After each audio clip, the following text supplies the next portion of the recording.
Class 12th का एक ऐसा डेरिवेशन जो पिछले 10 सालों में लगातार हर साल पूछा गया है। आप कोई भी मॉडल पेपर उठाकर देखिए, कोई भी आप पिछले साल का क्वेश्चन पेपर उठाकर देखिए, यह डेरिवेशन लगभग हर साल पूछा गया। कौन सा डेरिवेशन? अनुगमन वेग तथा विद्युत धारा में संबंध, ऐसे करके पूछा होगा किसी साल अनुगमन वेग तथा धारा घनत्व में संबंध। इसी वीडियो में हम दोनों संबंधों को जो है कराएंगे। देखिए, अनुगमन वेग और विद्युत धारा में संबंध पहले स्थापित होगा, उसके बाद जो है धारा घनत्व में भी उसका संबंध हम लोग स्थापित कर देंगे। बच्चों, इस डेरिवेशन को सीखने के लिए आपको ये चित्र जो है कायदे से 1 मिनट समझना होगा। अगर आपने चित्र समझ लिया तो ये मान के चलिए आपको डेरिवेशन में 1% की भी कोई दिक्कत नहीं होगा। बच्चों, यहां से P से Q तक जो है वो एक चालक तार है, और ये जो यहां से ऐसे वृत्त ऐसा भाग बना, ये इस चालक तार का जो है अनुप्रस्थ क्षेत्रफल है। बच्चों, इस चालक तार की लंबाई स्मॉल l है, और ये जो है मतलब कि बैटरी कहिए या फिर जो है आप जो क्या कहते हैं सेल कहिए, जहां से हम इसको जो है विभवांतर देंगे, तो इसको जो है मतलब कि हम विद्युत इस पर अप्लाई करेंगे। तो ये हो गया, यहाँ प्लस, बड़ा वाला सिरा प्लस होता है, छोटा वाला सिरा माइनस। यानी ये वाला तार इस चालक के जो है जिस पार्ट से जुड़ेगा वो ऋण वाला ऋण ध्रुव की तरह कार्य करेगा, और ये जहां जुड़ेगा धन ध्रुव की तरह कार्य करेगा। जैसे विभवांतर लगाएंगे, आप सभी को मालूम है इसमें एक करंट इस दिशा में बहने लगेगा। जिधर करंट बहता है उसके विपरीत दिशा में इलेक्ट्रॉन अनुगमन वेग से बहते हैं, और वैद्युत क्षेत्र करंट की दिशा में अप्लाई होगा, और जो आपके इलेक्ट्रॉन है वो अनुगमन वेग से जो है वैद्युत क्षेत्र की विपरीत दिशा में चलने लगेंगे। तो बच्चों, ये पूरा चित्र है। आई होप कि आपको ये चित्र में जो इतना आपको यहां पर दिखाया गया वो पूरा समझ में आया। अब बच्चों, जब चित्र में इतनी बात समझ में आई तो चित्र के बारे में थोड़ा सा लिखा जाता है, और क्या लिखा जाता है देखते हैं। लिखा, जब किसी चालक तार के सिरों पर क्या विभवांतर आरोपित किया जाता है या लगाया जाता है। जब किसी चालक तार के सिरों पर विभवांतर लगाया जाता है तो वैद्युत क्षेत्र उत्पन्न हो जाता है। इस दिशा मैंने अभी बताया, वैद्युत क्षेत्र उत्पन्न हो जाता है, तथा इलेक्ट्रॉन वैद्युत क्षेत्र के विपरीत दिशा में गति करने लगते हैं। फिर सुनिए बच्चों, जब किसी चालक तार के सिरों पर विभवांतर लगाया जाता है तो वैद्युत क्षेत्र उत्पन्न हो जाता है, तथा इलेक्ट्रॉन वैद्युत क्षेत्र के विपरीत दिशा में गति करने लगते हैं। आगे, माना चालक के एकांक आयतन में, माना जो चालक है उसके एकांक आयतन में इलेक्ट्रॉनों की संख्या स्मॉल n।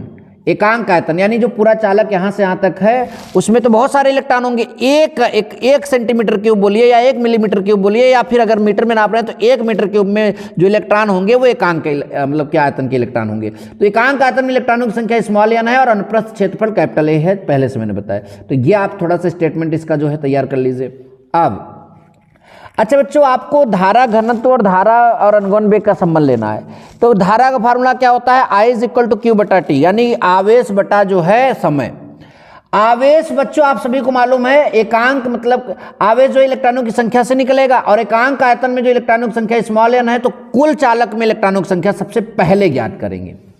तो देखिए, अगर हम यहाँ ये AL मतलब क्षेत्रफल गुणित लंबाई को आयतन कहते हैं, अगर इसको 1 रख दें तो एकांक मतलब कि चालक में इलेक्ट्रॉनों की संख्या एकांक आयतन में इलेक्ट्रॉनों की संख्या के बराबर होगा, और 1 से अधिक आयतन होगा तो वहां पर जो है n गुणित AL लिखेंगे। यानी चालक में उपस्थित कुल मुक्त इलेक्ट्रॉनों की संख्या कैपिटल N = स्मॉल n गुणित AL। समझ में आया? जी सर जी, बिल्कुल समझ में आया।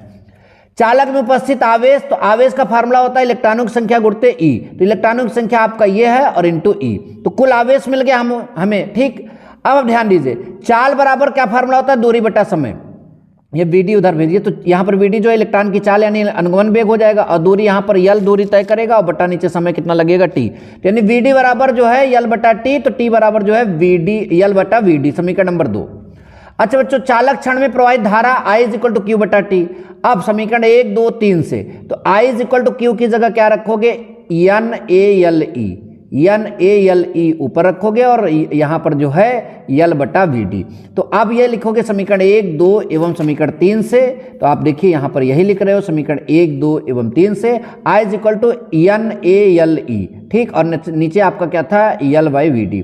तो यल से यल कैंसिल हो जाएगा, वी डी ऊपर जाएगा, तो I is equal to N E A V D, N E A V D, ठीक। फिर वी डी के बराबर अगर लिखोगे तो ये पूरा नीचे चला जाएगा, अर्थात अनुगमन वेग V D is equal to I बटा ए एन ई। तो ये आपका जो है यहाँ पर संबंध हो गया। तो यह मुक्त इलेक्ट्रॉनों के अनुगमन वेग तथा वैद्युत धारा के बीच क्या है, संबंध। तो हमने अनुगमन वेग और वैद्युत धारा के बीच क्या बता दिया, संबंध। अभी अगर धारा घनत्व के बीच पूछा होता तो हमें एक और 2-3 स्टेप जाना होगा।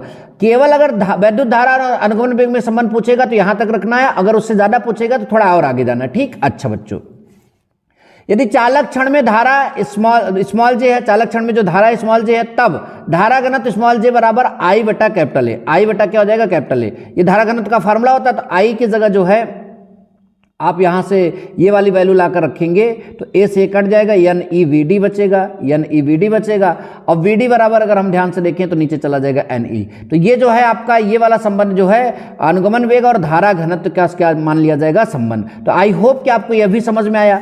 अब क्या करिए, आप इस पूरे पार्ट का स्क्रीनशॉट ले लीजिए, यहां पहले चित्र का ले लीजिए, फिर ये जो स्टेटमेंट लिखा गया यहां तक इसका ले लीजिए, ठीक। और उसके बाद जो है ये आप समीकरण 1, 2, 3 का एक साथ में ले लीजिए, ठीक। आई होप कि ये भी आपको समझ में आए। उसके बाद जो है ये आप यहाँ पर ले लीजिए, यहाँ तक जो है ये पहले यहाँ तक ले लीजिए, ठीक। अच्छा, और लास्ट में ये ले लीजिए, सदिश रूप में भी यहाँ पर दिया गया, अगर लिखना चाहें तो लिख लीजिए। तो आई होप बच्चों ये आपको पूरा समझ में आया। ऐसे और वीडियो के लिए चैनल को सब्सक्राइब कर लीजिए। मिलेंगे इस वीडियो में। Thank you so much. जय हिंद, वंदे मातरम।